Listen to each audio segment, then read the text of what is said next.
Sharpton pushes filibuster reform to pass John Lewis Voting Rights Act. Reverend Al Sharpton hit the stage Saturday during a voting rights rally to tell President Biden that supporters of the filibuster are stabbing the black community in the back.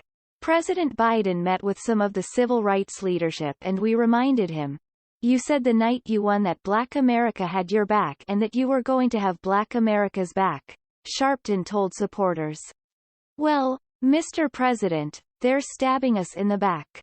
In 49 states, they've got their knives out stabbing us in the back."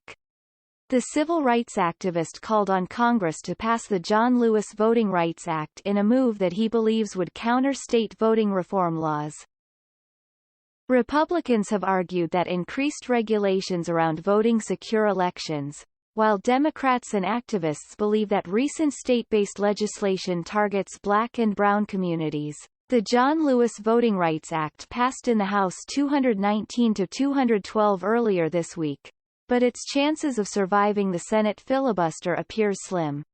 You need to pick up the phone and call Manchin and others and tell them that if they can carve around the filibuster to confirm Supreme Court judges for President Trump, they can carve around the filibuster to bring voter rights to President Biden, Sharpton said.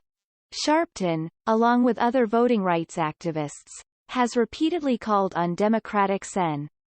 Joe Manchin of West Virginia to support weakening or abolishing the filibuster.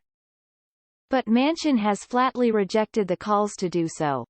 "I have said it before and will say it again to remove any shred of doubt. There is no circumstance in which I will vote to eliminate or weaken the filibuster," Manchin said in an op-ed in April.